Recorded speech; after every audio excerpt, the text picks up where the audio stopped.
Ladies and gentlemen, it is for me a great honor and a real pleasure to participate in this memorable event. In 1956, the Cold War was at its height. Nuclear war was menacing mankind, and my prize essay alleged that the world was on the verge of total destruction. Today, the consequences of Fukushima threaten the world. Unit 4 contains 10 times more cesium-137 than Chernobyl. A strong earthquake could mean collapse. The Japanese people realize from experience that nuclear energy generates unacceptable calamities. The collapse of Unit 4 could be one. Japan must assume the historic role of promoting denuclearization, both civilian and military. Ignoring the conditions of the Fukushima, nuclear reactors continue to be promoted at home and abroad. Fukushima must not be forgotten. In the name of the victims and 170,000 refugees, I call for a total ban of nuclear energy. The world must realize that any radioactive contamination creates immense and permanent harm for mankind and the earth. 3 Mile Island, Chernobyl, and Fukushima are no less dreadful than atomic bombs. Nuclear reactors are potential super bombs.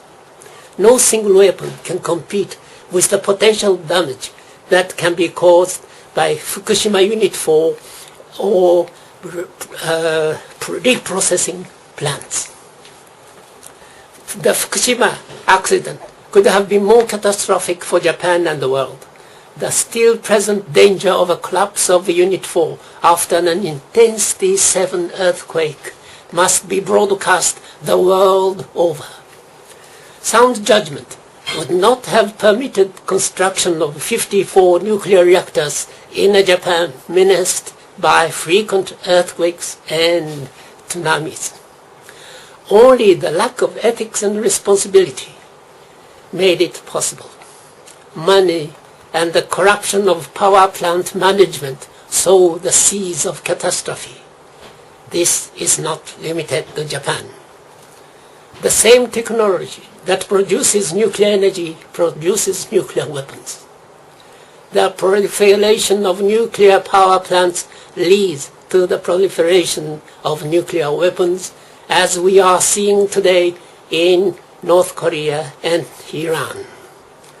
There is no way to ensure the safety of future generations except to eliminate the use of nuclear fission technology across the planet. The lack of ethics and responsibility is highlighted by the absence of a solution for nuclear waste that threatens future generations. The Japanese nuclear village or nuclear dictatorship envisions the restarting and export of nuclear reactors, thus regaining the offensive for the Japanese nuclear industry. This is immoral. It shows no sense of international or intergenerational responsibility. Alas, I fear it will last. Japan should warn the world of the consequences of not heading towards denuclearization. 8 years ago, I predicted that Japanese electric companies would decide Japan's fate. 2 years ago, at the World Congress of International Physicians for the Prevention of Nuclear War in Basel, I pleaded for mobilizing human wisdom to avert the ultimate catastrophe a nuclear calamity could produce.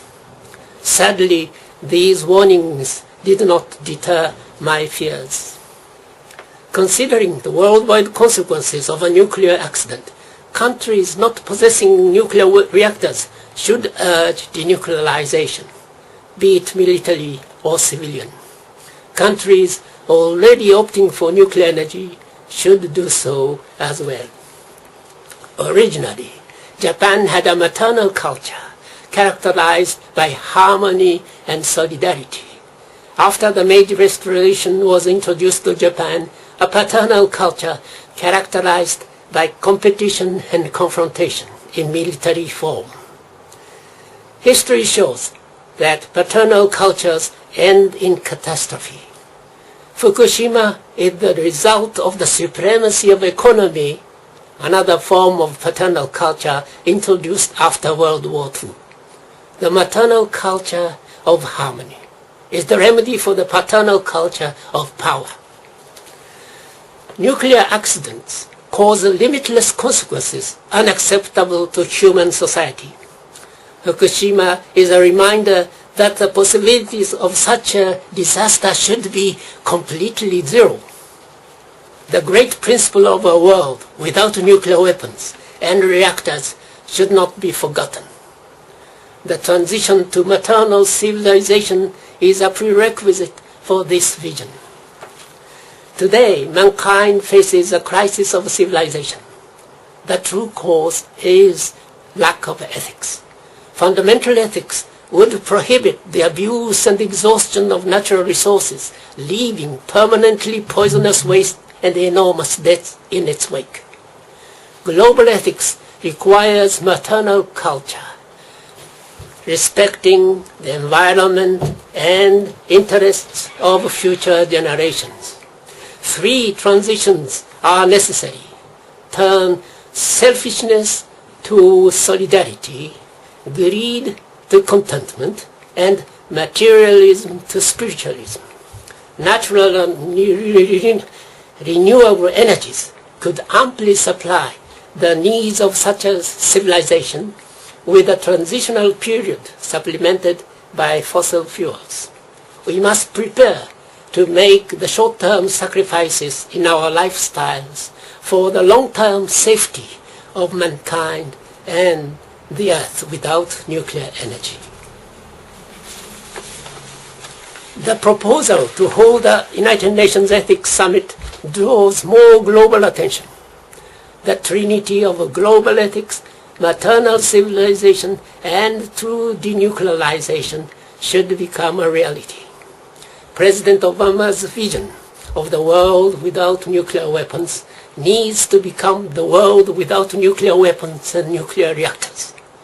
The UN Ethics Summit is the first concrete step. I ardently hope that President Obama takes the initiative to realize this summit and create an International Day of Global Ethics to serve as a yearly reminder. Initially, controversy over content should be carefully avoided. In concluding, let me say the following. The critical situation at Fukushima requires the mobilization of human wisdom on the widest possible scale. The pressing need for setting up a neutral assessment team as well as an international technical cooperation team is evident. The fuel rods in the decaying cooling pool of Unit 4 must be moved to another place as soon as possible. It is a global security issue requiring maximum efforts, which regrettably are not being made. More and more Japanese are awakening to the real dangers of nuclear accident and nuclear reactors. Japan is thus heading steadily towards establishing zero dependency on nuclear energy. The will of heaven and earth is my translation of Providence as philosophy, protecting mankind and the earth. It will help achieve true denuclearization, civil and military, in due course. The rage of those who lost all will continue to enliven anti-nuclear movements in Japan and eventually abroad. Japan must now contribute to the realization of true denuclearization. Then the victims of Hiroshima, Nagasaki, and Fukushima will not have suffered in vain. Thank you.